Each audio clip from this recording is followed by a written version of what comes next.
ekubenya nya blin de ka kove le miabe moaji le kosida ke mi ya wenu ya nonomedo jo le miabe duame le kuba kpaji mia stoasio cha mia be vi mia no vi mia tagan vi mia nineyo vi mia tasio vi ajele Wilson le do pe ame wi ni so kuda gbebe ndeke me kuda gbe wetreke me na ben kekenyi ben ndeke me o pe kuku le bagida mundi di le espace BCA ou bon o be bosso school étudiante y beni et le school Coco et be sou ke be na le ni ESA école supérieure des affaires et bon so school et o de jisibe ko va pe kukua o to e kakrai me ko woni ne benu ameden pole jisi o wele be yo nkenti woni ne benu ku bakudo amene pemnya enu keyejo wa de ka ke minya pinimbe tugbeje via ajele Darina Wilson e do pemi via owi o va pe ba petele gbo ebe alome capo nom a capo moi o wajo o sojo nke minya wele be ya ewa mi jagbagba do mi va jesi ameke bebi benya mi jagbagba be mi atete gogo le kapopo mi po eto aketo ya mi be ho mi aminte le po wantio ni mi va dogo vokwa aleke no le doa tamnyo wa povilito nyala dasimeno o la wa be me jojuro wa be enquête nke joa mi la se ya va yi akpadeka evegwa apeto Emmanuel Nyasingbe keleni ameyenugbe Nyasingbe ya demande vive gwa nsuvia eleni for Nyasingbe be tobe vi ameke la zipia jegbe le ploto gwe e tobe vi e chan eden jodagbe witrike me milia benkeke adengwangbe le bepe e ka takpo chive be hohome obo ve opération ne koi le me anu amba nyon ba tewa me ejo ke minya kwenyi be edo hade kona be rassemblement des forces vives de la jeunesse pour le changement de kebe ha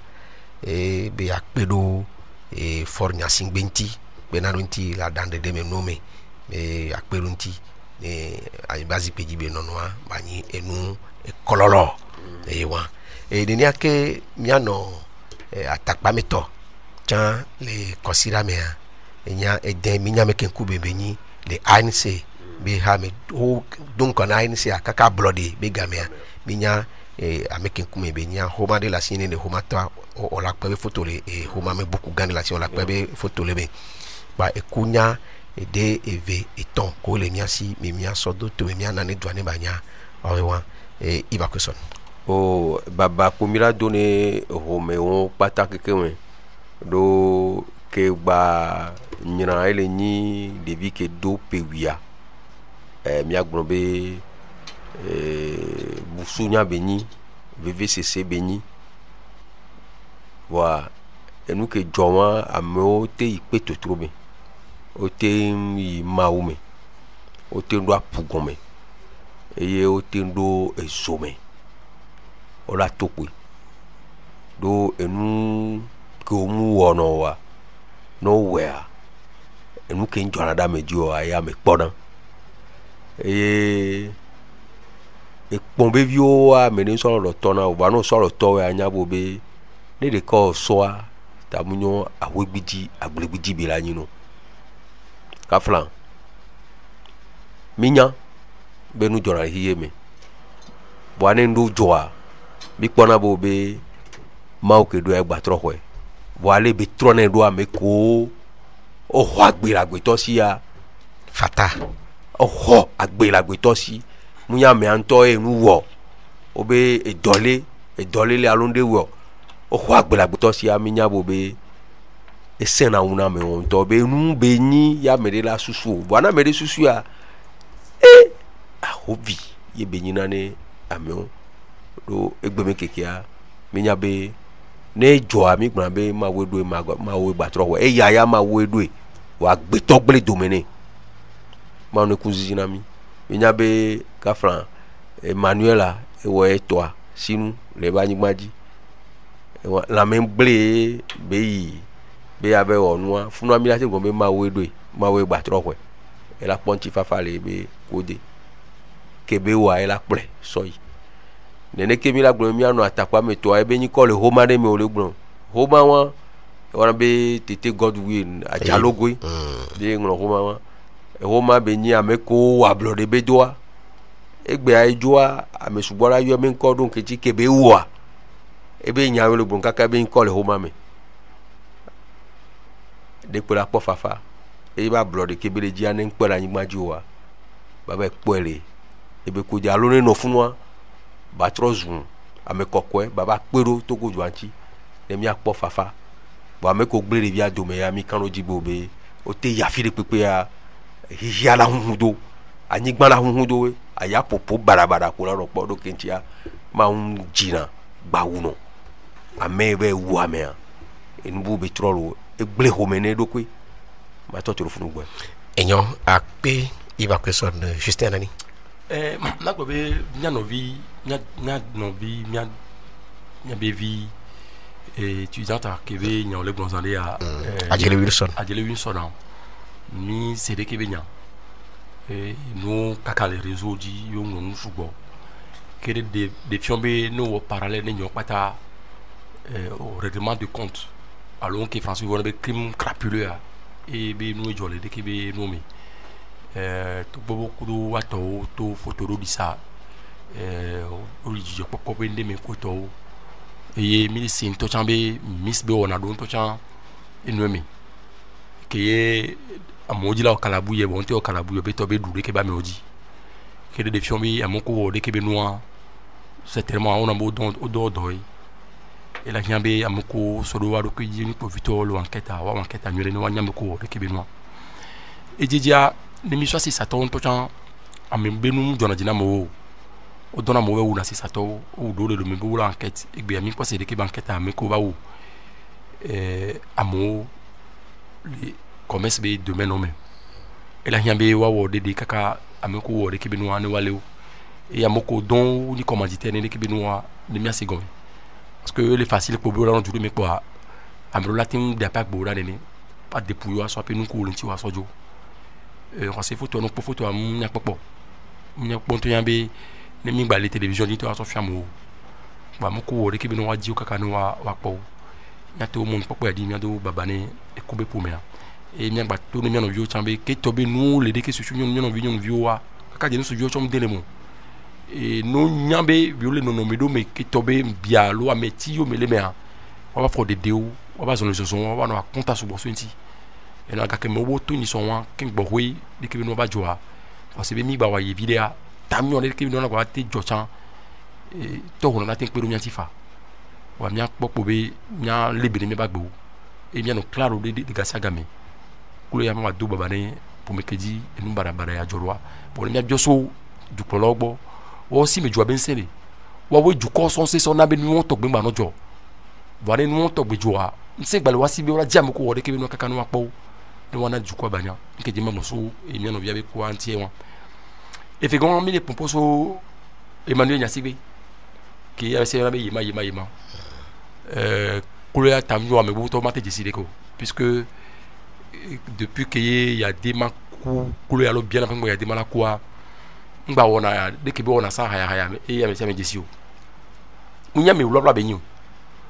on recevait le 5 octobre 1990 bien avant et il voté je crois Germany de formation côté ogbo et do garage de ko be hama et les badou allo no le asivi me pas encore caisse les fonds 5 octobre nous tout carrément au ban que étudiant ti écoute au ban de KBTPA et amedo ko mi va dogo mi anya peu prendre kintia o mo pour problème tomber c'est parce que contre il y a des marques pour et tu va ban de KBTPA ba me Tony Emmanuel Nyasibea le lometamio a Eugan président Tochan le gars pour moi o disciple nous peut au bois de nuit au couteau be nous ko be ona de pem jenaga ba ya de ma be beni ba ke Kenya Majesia 1974 et Nyam Jessi les lycées de Tokwembe Bami et do club de karaté de va no pas et lycée de Tokwembe pa fiko pour na wa football pour péaler et hall garder les funba hadame funu va na karaté be entraînement les witro pa mi akpata nyam les Tokwen Ramco funu nyam so na bana chambana no wa me le funu africain so Jessi Emmanuel Nyasingbelia eyo le Tokwen Ramco to na gbovia bana ba jo ina tena Zerika ba me ke binya ta flache 200 lia ta flache a formation la Tokwen Ramco on le gamme ouais me ke binya e boati nai voir be nu ona wa o la nya chambe am subeni ya lo ya de me bi le nya o on to ya de ma chaka ke mo yo wa be via me ken ku monyo ba e bo ndo ba yike kaflan o bon Africa be na me ko ngba ma wa ten pour baraso nti o ma yo me fani bon nu ki gba le be mi agba be no be wo enu amuko so American fo ya si ba si peje enu amu mi to gbe be mo ni so jabe yin wa les décisions venues mais s'imposer to gbe be mi ba se to chambe ko to so so de ya me grand titik pina be nya ko ba gbon ko do ti jani o be nya ko gbon pa chanya si gbe ke le président da yo ogbon na to supan pa cha be o be fofole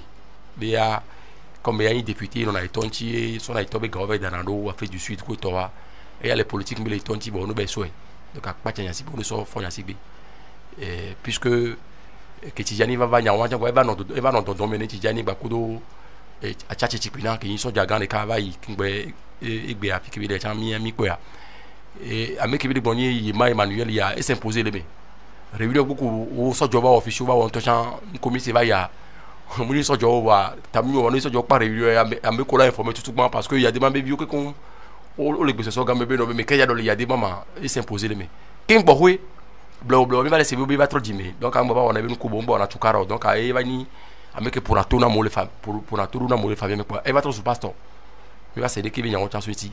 ba ke tobe bien asipedi mi tobe nué mi ma dati o c'est que wa to bon ba dati asipe wa donc ay no na no bien anti et va obéir là do mouvement que les gens avaient un mouvement des républicains des forces vives pour le changement bien sûr les discours les même long mais ils avaient modération le mais yo pas américain ni Togo yo pas américain ni base mark bien mi va de JCB pasteur que be ni va be ni abenyaye basique be nya le pouvoir be nya ya ngba gbon ya bon parce que pouvoir wa nya sigbe wa to ni pouvoir ba magbe c'est les collègues ni c'est la me va gbler la mec blé ba le théorie qui ou nous la pe bi tout ba du tout pour les politiques alors nya gane be non rare nya ba click ba vidéo nya ba organiser conférence de presse ko ni raconto nya me do curiosité ami mi be c'est nous ko be blanc les tout coin sous tête be nous me le font que bon une soirée c'est bon la me va te dire kaka o diaba opération le 6 janvier écoute nya do babare nya sigbe pour nya do babare du pour là et chojoro waji wa les gars me sont là bana du alanya les mêmes communes et chorome ma on se so daro papa comme là bon et nous que bien là bon les décès qui balé benya ni miano dopé Petronia qui haden qui wa pata mais yo rabia takpa meto oui miano ya ma go be la blode benya o me an o pubuto miamedo mi ko mi kuku bi o interview gbogbo de tro e be susu pe bi no be la poto tro kin belaju e bona ga sega bi wa pu ablo de ke yo do ya ho o pu la lo mena yo be ile de vi melo yo li o drona akpako do tara yo si yo lo sablo ni bo akpako me ya no ko ije o la po be effectivement be o te o tata be ablo aso o do na ablo ya ba kin bola do ablo be gome ya o yo na ba domenu trat so quand na yo voir parce que pour gré to ko to amo la le s'opposer ni ablo ki o ya o le olympiodi donc à Juventus ba ku quit ba be me ba onyo ide o ni et tu be vieux wa 5 ko be kanami game ya le gbogbo me ya donc o man on a gomé o roba on a dit ablo vide va on a dit que boy wa son so chone ba pa on ata Aujourd'hui, on n'a pas vu les zozos, à pas quoi les zozos quoi. Abla les zozos. Abla les zozos. Donc, à ce qui veut dire que nous, collègues blancs, il y a bloqué les blancs, les zozos, ça dit quoi, tomber nous les noirs, mais donc, à quoi comme on il avait déposé nous contre le voie, voilà. Ce que nous, le monde, il nous pas, nous, on pas quoi, au point à blo. Bon, abla, ben, comme nous boule. Il y a ces miens, non, et Haden, à Takmameto, qui trompe les pékémémi, les yabins qui est végan, le tri yabin qui est végan, et il est 24 janvier qui bana oda webe ku konu concept considère que va aller que ba do milana mulanya va nya c'est de cook à c'est de comique qui pour les domeder ay bro yado nya me ku damo o pa ga me ko ko nya la ta pa me wa ta da ni wa po glo ni o be ma chani bora ba wu sa esa si ka kam jo ba lo do ke wu jo ba yesi ba to na be ma ye dada bo le fon Madame Mrs. donc il t'a le coq et fait. Eh bien, les bébés, papa, il faut. On a mouru. Eh bien, tu fous caca, ok. Au voto, tous les peuples, comme les deux, mes filles, viennent là, comme les deux. Ton yenenyo no vient, ton églagique pour le caca. Ma bourou no vient, et puis pour lui. Ninya Segom, et puis à Ravalo, bien, toi, bon pour à Bloria. Oh, là, on est où, il y a la yon et nous. Là, on est où, à Bloria, la yon et nous. Et tu là, notre TP, à Malin, notre TP, là, notre tout. À Bloria, nous, on journée. Pour nous, pas, vos mères. Il me parle de quoi? Nous, ouais, toi, il me parle de quoi? Et. Il a dit si à peut-être j'ai pris son nom sur son union et à force que les va dire et il y a un ami là-bas et un de deux mois on a deux mois et toi on a beaucoup à pour on y a mon souci et il y a mon là quoi de trop il y a mon souci il y a mon là quoi de trop il y a pas mais dès là-bas il est net après tout on pense à fouta la une de petit fou abeba la pas mettre en lien et yakini wa bere to asa yawe ni fifi ono program olambe enya de seji sha yawe ni to kan tebe abana manya be de nyansema ebe ome tikisi to ebe gaye here ewe be la gba ye here nka be pete betro yo ya de susu ka la si o so etu o ta on to ebe ababio mo yo ebu wa po la gbele fun zele ka ya ke la sa 20 na mewe nka here abe kuto pero kana e khodo to le tu fenu e gaye here mulle kana e so trate mulle ke e to be na pata pa to e so la ho to e kho e poto ke kana to ba so trama de tu ba bo fa puta ba na iro fun le bus agolo ameneva ka pa me to ya be ni lo poro nu ke gba lo poro we trama de ya e ko mi le gugu mu egbowa òun ìnẹ̀nà ẹ̀rú ìnẹ̀ní yíyá lè pọ́lẹ́ kẹ́mi àwẹ̀ lọ́mí àwẹ̀ yẹ̀mú lé ìkẹ́ kákàwé tírámà ìpọ̀tọ̀ kíkà mẹ́tọ̀ bá sọ tíra lẹ́yìn ìgbàgbẹ́gbẹ́ yàrá tó nà bẹ́ẹ̀ lẹ́kẹ̀ ń pọ̀ wọn lóma ẹ̀yà kéèyàn èyí bá gbọ́ yẹ̀mú lé ìkẹ́ àmì ẹ̀rẹ̀ ìsàn ìwọ́n má lè tọ́ ọ́ lẹ́kùn pọ̀ ẹ̀hún pẹ̀ àmì ẹ̀mú bẹ́ẹ̀ wà ẹ̀yà tẹ́ ń tó lè mú mi n'ẹ̀yà bẹ́ẹ̀ mú tọ́ mi débẹ́ ní tó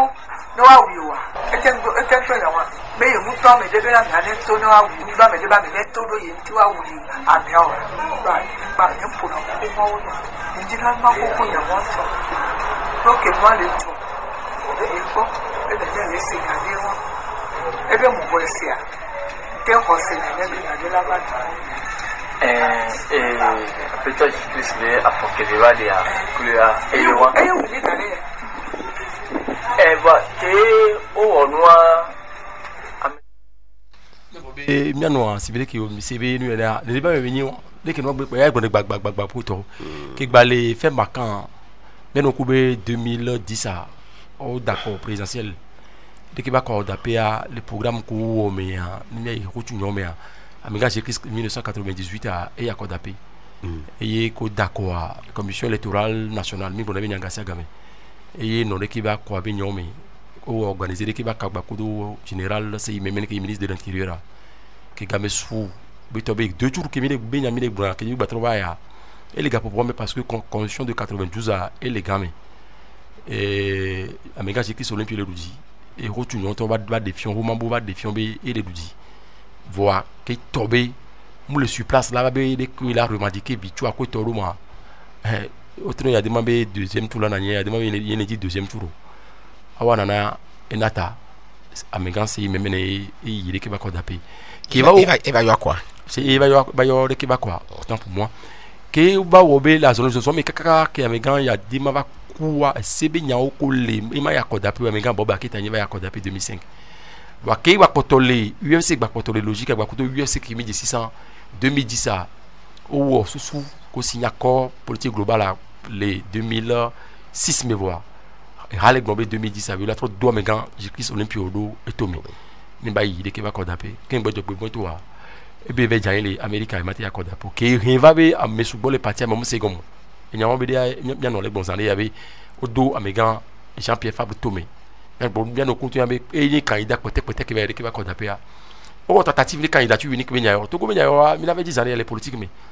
o ve bobodo le il vaut des frac be nyaro la na ni amero be le d'accord amero tout contre do amero le d'accord ko gbo odo amegan Jean-Pierre Fabre Tomé amegan da occuper o ko to ko be oni rénovateur auto le PT mais on be le soutenir François Vobo la protogoti parce que mission européenne mais rapport au défi du code d'un accord les trop bon on a résultat on a dit do yo la protogoti a au système de centralisation de que on a VSAT sur protogoti en 2010 et ko dare qui va quoi donc ils vont to la compilation de résultats beaucoup est tombé gamin on a plus de 70% et nos Jean-Pierre Fabre faveur au bloqué VSAT au yo quoi fiko yo quoi les ni amegan Pascal Bojo na kusule lu be do PAB dodo me on be yo akwale et Togo 2000 ba ko yo akwa mi agba do kube le hotu nyo me be amekan agbo me kojo yi de ke ba ko dape les candidats ko ta ko yi ame amekan agbo me kojo be VSAT ko résultat ko yo hockey même yo be cadeau do ba ko do français yo voa on a yo le nyambe amekan Jean-Pierre Fabre dodi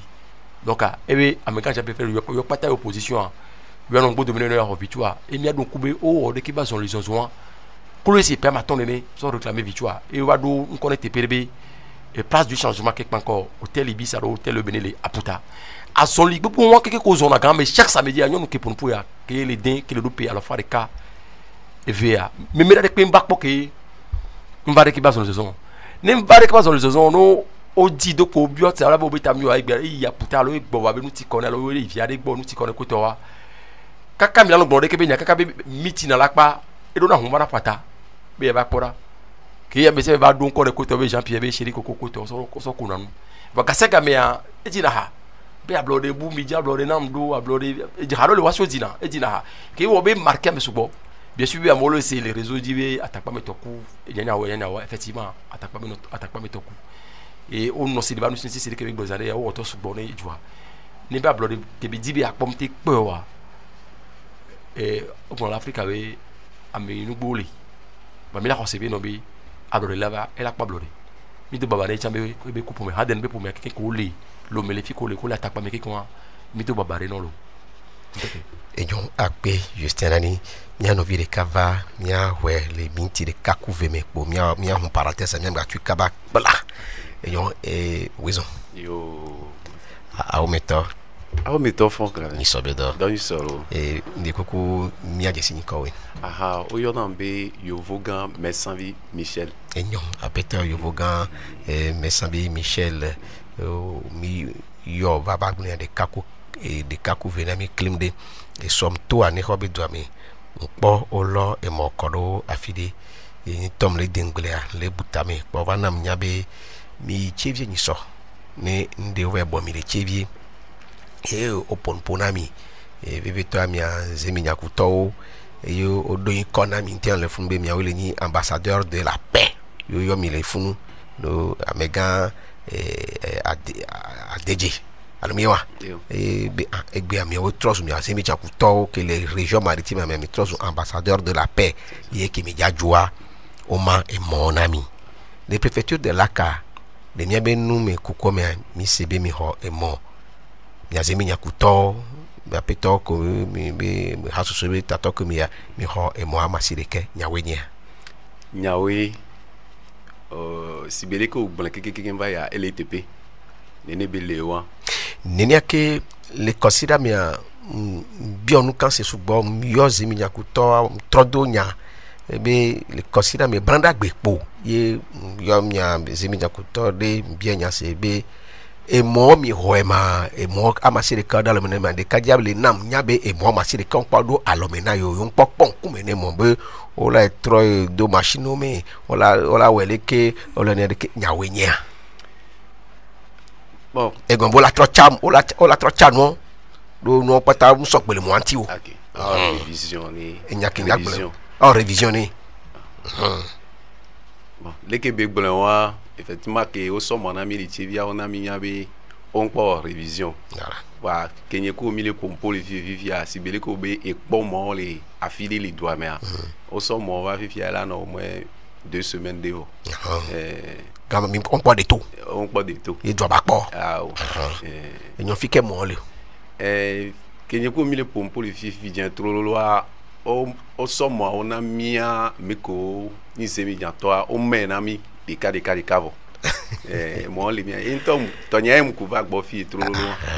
le mi medo mi me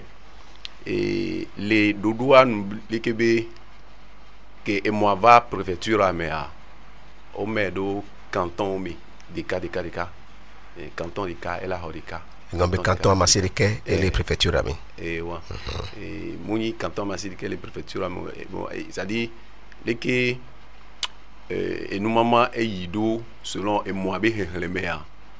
et mia do le gona bo o mele canton mi oui ne mu so préfecture de laka canton ami woye voilà. Bon o so canton de ka o so canton ami vesole o de ka canton de Lola canton de Ngressi voilà et nabe e o canton Masirike voilà ok ma atro ko mi le kebe le pore mi le et canton d'Anehoa mi le considéré Aneho kudo glidi mi so o so morikane Aneho o so de kasone glidi nene beyewa et mi akobe canton d'Aklakwa o so morikasone o so de kasone Agoegan et les eni a canton d'Agbodranfo o so de kana Agbodranfo de Kayiro et Bojomi et les eni a le koyono enfouin canton d'enfouin au sort de cana enfouin bon de Kaleido et Adjové et de Kaleido Fiata mais selon les miabe a contact que mi ole et habobo me kemi lea nene mima et modoewa canton de Ganavea et canton de Ganavea et mi le sebina et le koyono Adjové plutôt canton de Ganavea mi sebe et copie que oyona be copie de li funo obeli Ganaveme oh oui copie avec une échappé une vidéo obeli Ganaveme bah mi considéré comme copie les Ganaveme ami considéré canton de Ganavea oui voilà donc ami considéré be amé comme les Ganaveme quoi bon mi a tin wo dokudo Ganave tori et nenebe moi mewa bon nene mi mewa il s'est fait be et comme c'est mbale non et mebe aliki et moi il a yido Ganave bi do toi be amekele odoli Ganave bi do toi et do la azan leke be moi selon leke mi a chabe boboa ele doa mi dibe mi a we ne ameko kiki mle azoge mi a tempo poa enti mi zan ene a et non meado enyo e mo o dalo me mi vo mi to ezan chanvo dodo ka wolentio dodo ko le mo anti ape ni e mo amu ibe oso e na mi gbalo yo mi le ja tu fe amisia mi be doke be ja no ku mo e la no do akonta ka vasini gake yo le samoa ne no samo oblo ne mi de mo le pepe ko do beti bon mabe e de ole sibene ne e dele ele ni 520,000 qui est délai à l'ennemi 430,000 ah nene bele wa ko kuba nene toyo ke mu kuba 520,000 toyo enyo mi la sonia dit la compte la yido même dans so gadon bon les dodo ya me bina o hun compte na e mori pepe ne amekele kumwa il avait non daga il avait non verser garo et microfinance nene ya ho et reçu le fonds ça va à compte na mia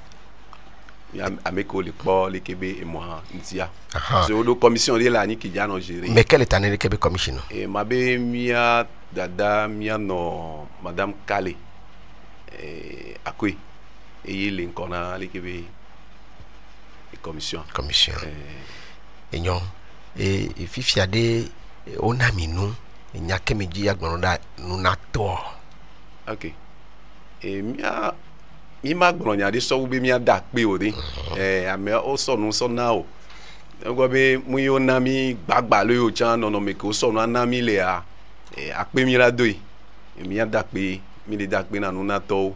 ko do susu ya be o la ano pe ro zemi jambe be do o to ntia mi ada pe na o to na ya ko na mi a aso o gbronya o su gbona mi be yo nja sintero ya jobe yo le ja no we keke va sinri gameke Amérique pipi va gbon be ngbaja o simi jan do wa enyo le chevie ni soa o de jesibe mi azemi nyakuto mini ambassadeur de la paix mi weni ntifafa be amoko le nyando asi amale tu kombe le mi pero nyawe ti beleke o gbon nyawa na te pe ami azemi jan to wa wa mini ntifafa dilao mini ameko mi wona ntifafa bedo nyatepe me ya ne amedi pepe ele seveve le be no pe ne va somo be ja liamia be modia mi nyana be ame ya ndile we ba enyakela he edi jemi vane ami gbon ne ame ya mane kui mi mane kude nene magbon puire ni eyo enyo enyake nya kwete ode bia sopota ne mi be gododo yo apigeka mdi be mato mon popo ya di mada pe na RTDS ameko so do adoko dibina yo latin so enyako ni nyaragalawa yo latin so no makudo amesi amene batin no sinegome mule da pe na mi ato semi janto ko ken odo non menu alors bonne volonté be yo chan yo latino segnare kuro donc yo li wantia yo la no segnare kuro nti ma tout monde popo ya di agbon be na mi abe edua be nkono la ani hobi dua be nkono la maître Alexis ele wo yo na ani hobi zemi jan ko to pata e sojora gbe gavi kufan efiko les mairies be sala bena wa pata wa va enya veverili idibe ame kudo ntiye mba nti ndeken ado to he bena ma va na wa nya be nya be maire ke li plodoa igbe ha ebe on y va enya de veverili ici ni asona oro ba ma tout monde popo aji ma encourager mission venir va baba luto zemi nyakuto ko le pe mi akala ku ko to cho keken le be veve to aneho glidi abalo kondi fio kondi akpo medi kudo to won kinkim lake commune 1 akpo o le wo yo na o enyo ape ni le bi o ko sira boko no lo apeto yo vogan ndakpi keka enyo ça va pe lo OK OK merci beaucoup Isande juste anani nya glombe ni gblin ga de gbana gade dudugbe mi ya dasi France CFA mi adu gade ko yo be ekoa le nyanto le do me bobe ni so fila gbe bobo gane nan le palais de justice allo avocat ba kwame que ye hasoso ko na bisika que bitaye maître Atome Sylvain Atome Sanlea o de kibe do abe la nyombe de kebe bidasi be nyake 20 mele abidjan be jomele président allo du plola français au vote Emmanuel Macron ba kudo Alassane Ouattara be nyame que ye français obe du plola glombe obe il a rien vu d'auto Afrique be joie et yo d'auto Afrique be joie be CFA ke mi du nek be ya be du ko du ne les zones 8 mois mais on le dit wa dolia yo se wa bigbe il de ke be noa e do la comme vale et pe ke mi le ya et de ke be noa ko se be a Messi be président Ouattara Kenya Bidjan le Côte d'Ivoire be du plola wa o bon sabe yo dibo wa dolia de ke be CFA wa de ke be gbedasi ya e gbon de ke be nya ke wo be chaka do no me e ko anu ke be nyi nke ga ke be nyi mi ja do de ke be ja no do français o me be ga ko o na lo banque de réserve ko gbonare e me be ga gba no wa gbo ke a de ke be la no do on se be de ke bobo o do to me so ba me ko ni paneliste à la conférence ganga me ve ke no de ke be TPA ni ame tutu ba ni Michel Khalif ke le ni économiste alors me ko du tourner gabe nyao ni conseiller ni du là il y a des mabayi les gabe nous me poto ken gbe chava pop ba ko ba le pompo so le ki gouvernance ba le no o le corruption ko do jom le produit nyoro ki ba obe ba yin gbodo me igbe ngba ni conseiller le ni pepe me ba ko do professeur ka ko no bupo ke ni ministre ancien ministre ba yi ne prospection be nyao ke nya donc e gbe ya et nous fait togan les gabe nous mais les université grand les cas que on a Harvard les DKBTP ba finalement les lomebe université grand ka joyen de la facette que toi les lomebe o ti tero CFA be nyanti parce que be no banque centrale pour que yo gabe nyo ina do que no idoa que y français wo le nia diabe su ba onu nya moko ni chancre les DKB nyo ti te kin gbe nya ya va pa o no mo de sûr que conférence a nous beaucoup to ko gbo no français wo be bo no po voilà deux jesi bobe akpa de kan brozane be no be les français wo be jumento no do gara mais no do kotokuru kana no la tout fait dia tabu na franca alors sur franca 1% nous faut bon les be juo mais les français be juko 8 mois be juo mais et du bobo mais dépassé les togo a banque comme dona go microfinance e gba mobile da poto ke wo be no la do gara on to ya minimum ina 10% 6% 7% nkati be la teno ne do ke togo be ga Togo be contre les BCAO Togo be gako ko du ko mo to no bote o boga so gasoro na France que be gona les banques de réserve mais les Yovodé que yo l'évaluer aujourd'hui à plus de 13 milliards d'euros que yo le monte un PA mais be gake bana batro bana banque mais que to be ne PA trop et c'est mi dajo bono da me dividende no da manka be chami atoa ko vane que vane Togo le 5 milliards Jiroji Keba. Jiroji Keba et Djori Roi. Elle est Togo spécialement du côté elle est en fonction de quoi déposer aïe. Nous comme mis les sons, nous comme sur le tout. Togo Tobara elle est dans 5 milliards. CFA et au sort de Togo et BCA au sort de Togo. N'est que béné Abidjan et Côte d'Ivoire. N'est que béné Béné Côte d'Ivoire. Garde quand on est où. Parce que dès que béga les benus pour mais et les bobeno les bonnes qui font des dotations mais par exemple là on m'a pas gagné trace les NPP même et bien en démonstration tu as par rapport au budget au détour ils sont qui va les défier mais méga calife avec bobeno be muni gabe du dossier fa yian ba be correction ko to joa be ma promotionner ya wo be joa tingbe nya c'est nous fianto allo calife Michel Calife nya c'est benu les français be nya do tout et nya c'est nous ko be blanc de me passer kako no bu poto à moi le toji wala chacha le niko be blanc merci là. Quand j'avais proposé la création de l'AFRO ou de Coris en 83, j'ai vu venir les plans d'ajustement structurel en 83, 84, 85, 86 et j'ai fréquenté les gens de la Banque mondiale qui venaient au Togo, du FMI, ils venaient me voir. Ils venaient me voir, que j'étais déjà connu comme économiste, et aussi pour acheter des objets d'art au Petit Prince, pour les anciens qui connaissent le Petit Prince, des objets d'art. Et on discutait ensemble, et c'est là que j'ai découvert que les PAS, les plans d'ajustement structurel, étaient destinés pour corriger, pour limiter les dépenses inutiles de l'État, qui creusaient les déficits budgétaires et qui creusaient le déficit de la balance commerciale extérieure. Ils accroissaient par exemple, si vous prenez l'exemple de l'hôtel de Fuji, c'est un hôtel, vous pouvez demander à l'Economie qui a participé à la recherche, à l'évaluation, c'était au départ 5 milliards CFA. Ça s'est terminé à 38 milliards 500 millions. Donc la différence, c'était des surfacturations.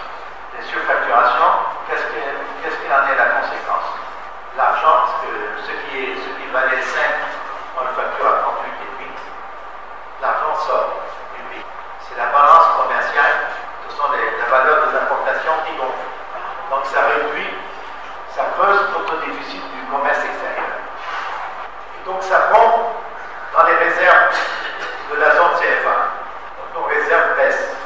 Et en 1994, en 93, nos réserves étaient diminuées presque à zéro. À cause de toutes ces surfacturations dans tous les pays de la zone CFA, que ce soit en Côte d'Ivoire, au Togo ou ailleurs, toutes ces surfacturations des investissements publics ont creusé le déficit de la balance commerciale et donc le déficit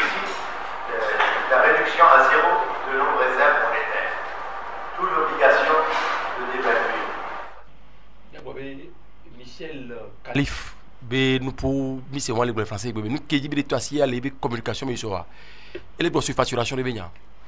et les gros déficit be nous enfin ne fait du benya la nani maso la nani que du omte le ko étoile du Cibe Côte d'Ivoire par rapport nous ko le ça Cibe du Cibe Togo que tu nous fait par rapport nous ko mission ina be dia nous ko vana c'est vrai que du plan tu be sa surfacturation les nani du plan il faut na Cibe global iko ni be de ke be nous le du me a mba ye be CFA ke mi du na ni problème Togo be franc français a ni garder les solides et be le gobe ni garder les solides a garder un ne be mité le échange ba ko 2 euros que to be gam le bouger wa ce que tu caram le mot va du garder que là et sokpo la be didi ni sokpo easy ni sokpo didi ya ne ga que taux de change nous le sokpo wa et surfacturation en ania elle a difficile de jouer wa tité que wo be que le yobe corruption ko de mauvaise gouvernance ni le ne c'est vrai que le Togo le ne a et jouer maté encore et go be muni c'est fantôme et nyabo et ko la te ko achala te va voine be surfacturation corruption nya ko le e balé par rapport ne que dimension technique ou le développer a nyakelia e pe balé po do pe jibe no be e pe ya me don le que ni surfacturation mi do la gbona mo ase ko mi le nya de gbe elle si be no do ajo alo be plenu si be fi par exemple fi do pe ya alo fi ha be do pe dia o be mi o ja do le asipe ko le meuble ko le pe a 3 millions doli il y a nous comme so à compte à so nous ko kemi appelé à valeur kemi qui vient appeler nous là 1 million mi appelé nous il y a kemi à compte talent à d'égal tu as compte à mais les 1 million mais mais so doit que so na mais tu as la 500 000 avec que tu as la encore be tu as la 500 000 avec ya bo be ku so ko tu as 300 000 mais ya 200 000 que va nous à nous ko le tout fait 1 million et les job les million me fait million avec coup de franc yo le et job ba compte à mais va nous coller pleva d'or PA elle non 1 million 1 million 500 lo million de caco de francs elle est à mauvais goût elle surfacturation bien elle est TP boboro qu'elle wobe et joabe gako la no sia mu le sio a joale du fin et gasa ga 1002 ega et professeur kakunu bo ta démontrer benobe to bobe nous que amega Khalif moi elle menene voa yo mate segombe yo be ga yo mate ko indépendance yo ba hablodé yo hablodé ba CFA edo histoire communauté française d'Afrique la communauté française d'Afrique li bobé tobé au même moment yo la be yo ba côté le kebe ga keme se couture ya bébé France man ba no yo côté wa et dans Guinée to le pa o le wa be ga yo la pe po no be gbe Guinée l'encore par rapport au juro si Togo le ne c'est parce qu'à un moment donné monto jibe no do kosi et la yambe le communauté mais pas ta gbo ya de kan yo adu e ga de ka nya c'est professeur Kakunu Bokpo témoin un peu technique bon ya do to nya c'est nous ko be blanc parce que ya moto le toji au monde de que venyon là c'est nous ko be blanc comme oui. Ce que nous attendons de l'éco, c'est pour 15 États de la CEDEAO la possibilité d'avoir un marché beaucoup plus large pour nos opérateurs économiques. Et donc, il y aura une réduction des coûts de transaction, il y aura une annihilation du risque de change. Et donc, pour nos opérateurs économiques, ben, on attend un marché de plus de 350 millions d'habitants. Et donc, c'est une très bonne chose si tout ça se met en place. Il y a une conjonction de facteurs qui crée aujourd'hui la situation dans laquelle nous sommes. Effectivement, il y a eu tout le travail des chercheurs sur les limites du franc CFA. Moi, j'en fais partie. Il y a eu le travail des activistes, donc de la jeunesse, des mouvements sociaux. Mais il y a aussi le travail des émergents, la Chine, la Russie, l'Inde, qui ne veulent plus qu'il y ait des économies captives. Et puis,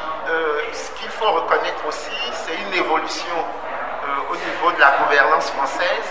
par rapport au rôle que le franc CFA joue dans l'imaginaire populaire. Et donc, c'est une convergence de choses qui crée la situation dans laquelle nous sommes. Mais le plus important, c'est la transition vers l'éco. Je crois qu'une chose est de critiquer le franc CFA et nous l'avons fait abondamment. Mais là où on nous attend aujourd'hui, c'est montrer notre capacité à aider les chefs d'État à mettre en place cette monnaie éco. C'est ce que j'appelle le test de crédibilité. Au niveau français, nous attendons ce qu'on pourrait qualifier de test de sincérité pour s'assurer que la France accompagne bien le processus. Et a priori, on n'a pas lieu d'en douter. Mais il y a quand même ce test de sincérité. C'est le temps qui nous le dira. Mais au niveau de la recherche africaine, au niveau niveau des dirigeants africains, au niveau des sociétés civiles africaines, c'est le test de crédibilité. Il faut qu'on montre qu'on est capable d'instaurer une monnaie et qu'on est surtout capable de bien la gérer. Voilà, avoir une monnaie n'est pas le problème, la gestion de nos États pose problème et ça fait qu'aujourd'hui les populations sont à la traîne. Que pensez-vous? Oui, la monnaie n'est pas l'alpha et l'oméga de la prospérité des peuples. C'est un instrument, comme le budget. C'est pour ça que dans le cadre de notre session, nous avons beaucoup insisté sur l'impératif de bonne gouvernance dans nos pays et aussi l'impératif d'avoir une vision partagée du long terme. Et c'est pour ça que nous avons décidé du 28 au 30 avril prochain d'organiser les états généraux de l'éco qui en fait un colloque dont le titre est « Quelle monnaie pour quel développement en Afrique de l'Ouest ?» pour aller justement dans le sens d'une monnaie inclusive, d'une monnaie des peuples, d'une monnaie transformationnelle, une monnaie qui va œuvrer pour la prospérité partagée. Et donc cet impératif d'endogénéisation du processus monétaire en Afrique de l'Ouest, je crois que nous devons le porter. Mango le professeur Kakono Boko, ebe Naomi Misiwa et deux Français, mais mando ta flatine tout du noto, mais Bobo Gangan wa, no la tiko jamais dit, que la va de Gambina wa, et de la fumée, au miti, on y sont en gamin, et les livres quoi, miti ho, professeur Kakono Boko, tout Bobé Dona Gambinuri, et on s'est mis là, sur le mien de Kodi, nous couvre blanc, et la trop de Gambi. Il a travaillé dit à Pouné, tout du noto là, c'est nous couvre blanc, mais va, et toi si du coq lobé, il y a un mieux de boy, et bien muni ganto de liak boy, pour bien et yan. Wate do liga ko to mi pour junior mi le figado go mi loga me be go be ko voter à fio ko to indemnisation bi nyako bon par exemple moi techniquement no démontrer à et rien ko no be to dasi ubali ke to be ne ko be nya gba van to chan et la nyabo lo de ke be no ke gbo bi pon ko yine e ko be nyawo bon o ba na mi nyambe 2034 et la nyabe bobo ko e to dasi ko le na nya Afrique be jo patala du garika e ko be nya ya pe me be ni e na be le bon transition de ke mi ja jo le CFA me la va koro e ko be nya o jiro. Et maintenant, état généraux, tout à fait. Les poids pour c'est que là, Nani, nous avons accompagné du ploton à l'équiller. Parce que les gars, les gommes, n'y a pas les engagements, on va ni politique, et bon, tu y a un distinguo, le politique monétaire, politique économique, donc à nous, des gommes, les akpagantois, et tout le monde peut bien, bon, tu y a un distinguo. Dès que Galati vemi, baba gombe nous commis les réseaux sociaux dit tando ko to o le gombe e gawan adjebe nyai o ba de gombe isole dès que bobo amelo nke bien boso ko be nyati e nyon après i o di bia ka o ko be nyam ko bobe avec un économiste o la gbonya kudo o monétaire be ame o ami ko be ame grand o do asu gbodo mi akwata mi trois économiste ke ko be nyam va et nous tata que ba ya mo le pole no adia mi anya be bire canton ya on a 5 francs roji e wa ya nu ko taroji on 10 francs roji on 5 francs roji on de roji quoi mi nya bo be spécimen et nous ko nyo so fio ko ko solution ko ta be aje veniro aje veni be ko mi po barabara on wa be aje ya nyiro amone c'est quoi be hian be mi ade ndo ko mi do bo ga on do bonya on wa mi na to jino to tan wa c'est be ala baye nya va akodada be nyaji do nyande kaku vele funu milagro et mi do yesibe hakele pa kodada me nya commission électorale nationale indépendante ici bale ka sonyon le didone akodada ke lava premier tour ke lava de wetri ke media jaben ke vivo e vegwan gbe ha amowele dakwa ye nono me de me ola no so be dakwa o de nono me odogo ya moso wa be homo be dado et fait que million be commission électorale nationale indépendante be plodi a fait que y apeto ayasor mais que apeto ayasor tambaku et les plodi que be ni a commission et ni koko yo ke wa mo pato yo o ha me do to do o pa homo me be me do ndo hwe si be caution ko la na nene ke le ni million ame 20 million mu la me do be gome mu la me do be homo me ko be so dade o na ba me do tenwo kengbe homo do nyon hwedo de azonio me amoko be homo ho sojo do la ba to 20 kengbe la baba na do nti pote mi la nyamoko ya ko antoa milado jesi apeto Jean-Pierre Fabre et le so du Nyagblonha ANC mi po George William Kwessan et so santé du peuple Agbeme Kodjo et le so du Nyagblonha MPDD men au benton et ya candidat indépendant et to kweslo do kwesi le yivo do hade kona be nouvelle vision mi le po apeto wolu komi yebe du Nyagblonha le ni PSR Innocent Kagbara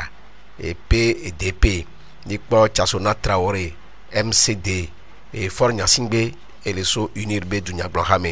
et Emegoge et so adi ye apeno Petigo afiwa et tiens le ni indépendant tokwe soleil et be hakebele rasia so le ni indépendant le ni les progrès Justin Nani bien ko be ni so seni so re ke binya ke so do to me ba king be o lo ba toti ko be ko to wa maso runa yi qui de chobe seni va de communiquer tout le bombe et ka o la bodo non ti zirika ora de ke si abi ngongolon le doa le bombe o la so mo be dere kembo oui et seni so ho ma wa la so ko mo ki so popu la so do da ministère de l'administration territoriale ne o be dasida modia o mala ku constitutionnel ne akeme ku constitutionnel ba valider nous la tout fait ba so communiquer que va tout va do chaka no be ya mo ka mo do ba be yo donc pas communiquer le gars mo de o matou que to bo surprendre à mo et on va me beaucoup toro na ko be ayi Emmanuel Nyagnon qui tout le FDR me ko to be ya ko da pia docteur de ko ma docteur Emmanuel Nyagnon a me beaucoup do kaka di homa be maso be Nyagnon si be pasteur do komi o subo na me do to chon bidi mate si bon be Nyagnon kimba be don to tegbi ma ngbodo me me to tegbi ba be de ke no do ngba yo ba même wo seigneur namiyan va les amde ke ba mo me a et hadi kachan le binya ele wa konta lo de kai video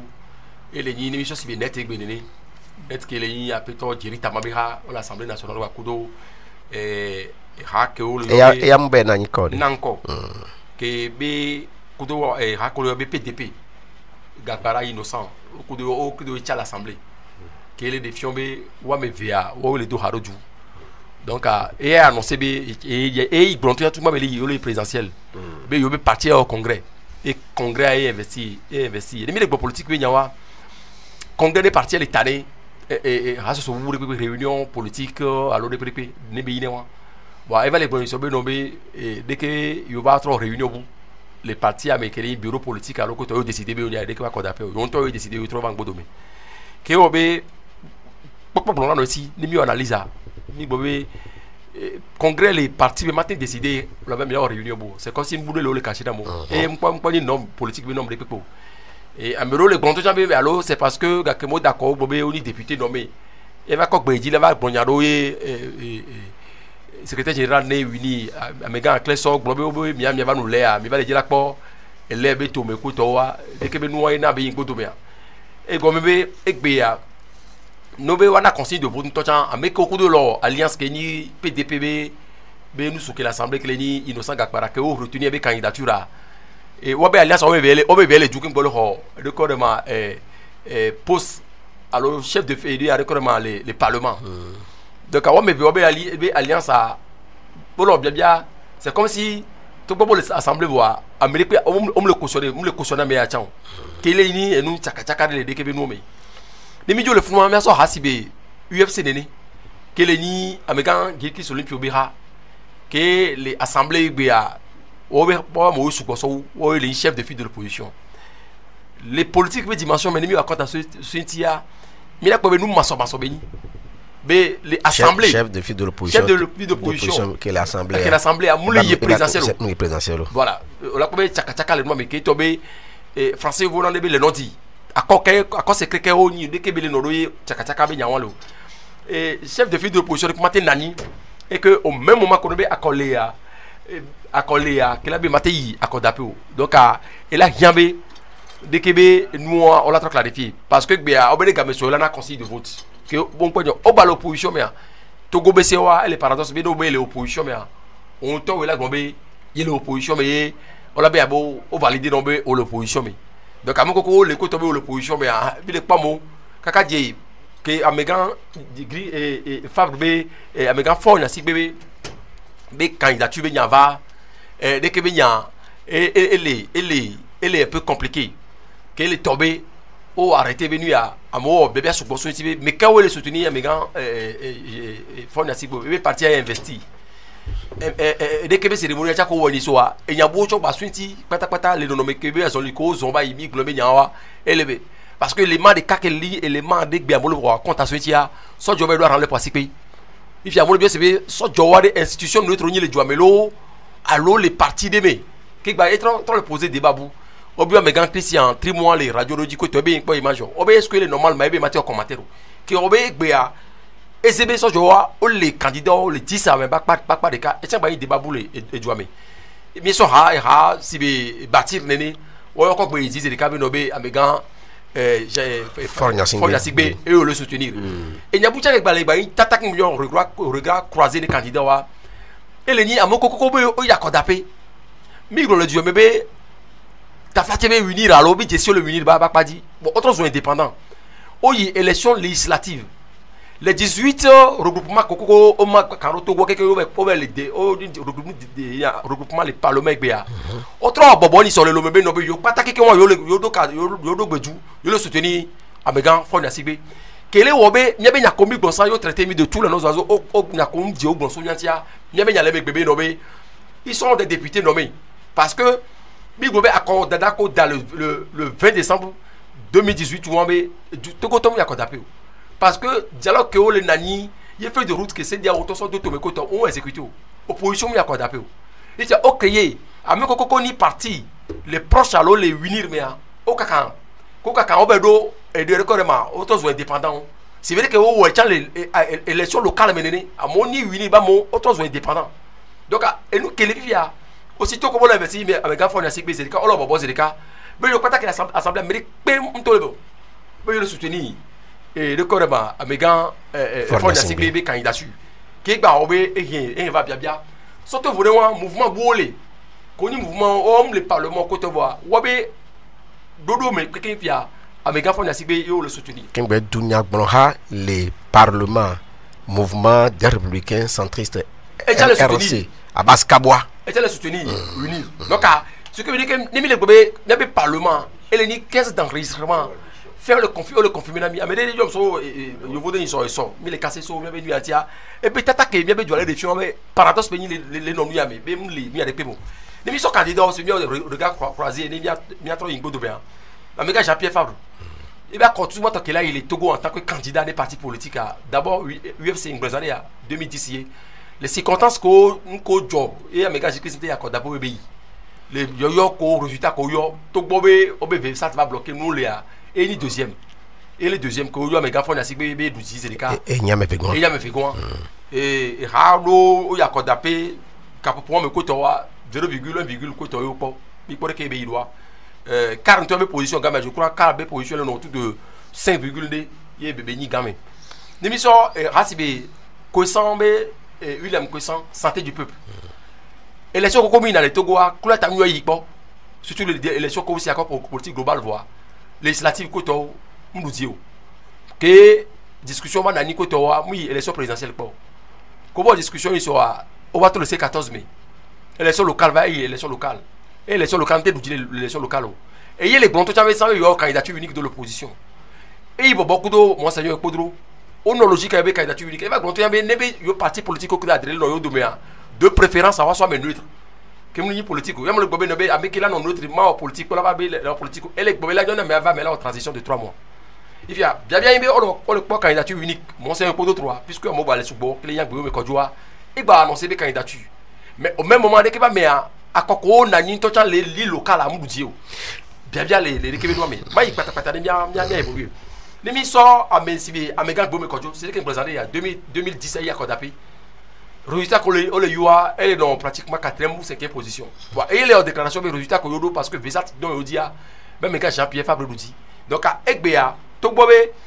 MPTD et surtout d'automea moi c'est Podro Kodo bazon le kovazon autre le candidat unique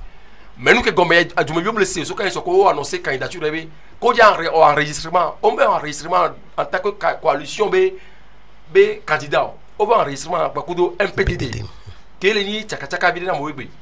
le chikeje gagné député à l'Assemblée élection locale ka ko parti au pont de Caricaro à mo le Gombe no MPT non régime amesan dès que nous le nord la tête trop nous allo du corps d'accord et tiens inabu et professeur Kodovio au Belton non comme nous donc il Amérique belle big bon amole gobelo ele o campagne à l'américaine allo pré-campagne à l'américaine et le porte à porte il y a mo bol gobolo d'accord la tête trop nous jabiaye ameke no beji didire na to gobe réalité allo to gobe réalité on te le sojo le passé fia be no kingbejo fia de ke ba mere no ke be ja apporter on peut les politique be yawo me de ke po est-ce que to gobe ya meke ni indépendant be ya il y a mon d'ici suffisamment là au pouvoir e bona ba chen jeji donc e ba e wona nana lo dombe nu o cha pe na moti na kaye appelé sukulu be nyawo ko to wa e pe na moti o bourse étudiant e wona de ke be nous est-ce que nous on est sous kaka on a été d'accord ba lui e cha nyabu l'émission professeur Komiolu PSR mouyi élection présidentielle ko kaka mo tenter ko to ba ya e nu yare na yi ko to wa ndon wadio donc te de la folie président présidentiel be mais par contre l'élection législative ndon wadio on no collectif souvent le Togo mais on no regroupement me souvent ke we gbe nto cha même souvent à contact professeur Olu be nu entonti on a be ga merci te de kebe ya ido e cha nyabu lenti kagbara va dans l'itoa et toi basabi kagbara et do IAEC et nos politiques mais sans tantôt il a centriste tantôt dans l'opposition mais quand peut bien va repartir ici et bien on va y assembler ils sont le 20 décembre be ba ko kebe dans les 2018 et bien les candidats nous quand on avait apporté de nouveau ba ko de H jeune et les bobé nous bobo les avancer les programmes on est temps la mila qui développer voir on se bien gamel les 90 amega fond na sigbe et ya ko d'appel 2005 les non nommés Québec nous dit les rapports bon toi même nous dit voilà on m'a ou boro bonu wa donc il a dit 2010 ça les que nous ba yiro ba ko V7 be nyawa mi pe 2015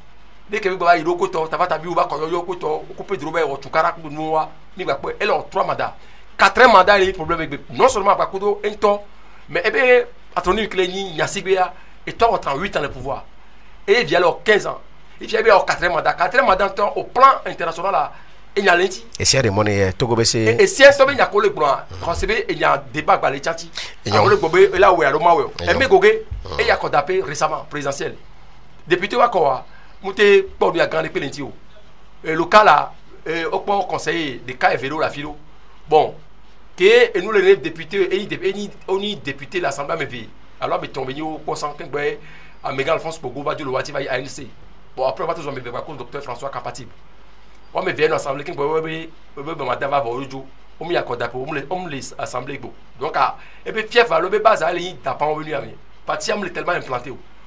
et bien accorde ba une présidentielle ka keme amol bobo no la conjurer fort et force au wade que bien no puis que bien le on va et ben en résumé sur yakele bontia non de calé wa men non kele no wa mele ni madame petit glo bon Chloé et petit Chloé afiwa obeli progrès indépendant obeli ya politiquement non et Chloé dans le terrain politique aujourd'hui n'importe quoi il y a même indépendant mais société civile là une décision va be tomber mi sebe oba me la accompagner wa be ya be yon do ya kodapé c'est que non le judo be mi sebe nous subo les lignes ont bougé le subo mais quelques me bien inventé glaner question mais les conclusion les candidats me wo que bien mi bon via o le bobo no be en même ton le oni tête de pont alors o ya force ça amega fo na sigbe président sortant 38 ans de pouvoir nettoie et bien 15 ans et tu as l'état de délabrement mais dès que on laisse en sortir au point est-ce que le soutien de l'armée parce que ça doit participer pour pouvoir alors commission électorale nationale indépendante alors et de comme coup constitutionnel bancal avec celle d'après de votre de composer dès que il y a deux avec Jean-Pierre Fabre et il y a quand 2010 et bien 2015 et Tongo Melia chaque fois il y a une deuxième tantôt 32% tantôt 36% ou 38% dès que il y a les deux marge de manœuvre qu'elle est par rapport que on le bombe opposition le sort candidat unique tiamo le bombe gasa gabe d'accord d'après mo be mu le luti be agbe me le luti parce que non mais quoi les reba chance que le sigle la té dès que il s'organiser et Togo Mégan agbe me kodjo et so MPD soleil MPD analyse avec bombe tamio le fragiliser parce que be parti ayi mais à personnalité agbe me kodjo entre guillemets amol bombe nyakurunti mais les opposition le porter il y a on a trop politique à sensibiliser mo be no be nyakeli on est datia Mégan agbe me kodjo ko jesia nous avons alternance nous avons transition nous avons dredo gakeme parti politique à metonchang sibere konoma nathaniel olympio uro tikpa tikpi et dimo ore autre bobo sur le lomele gombe et la giambe et joa wato te nous ko lo wato transition match de manœuvre qu'elle a gagné que soutient le notion que car Charles Tolan beba mobole jole senior ba il y a quelqu'un et pour bebe dobe azolia le dit comment il ministère abo elle est ko constitutionnel on va toter avec côté wa et la côté wa bila ba constitution silo enyo akpe mi do ni mi abe wona mi adon kwichi bebe lo pia ma dene tutuye o tozo lo me be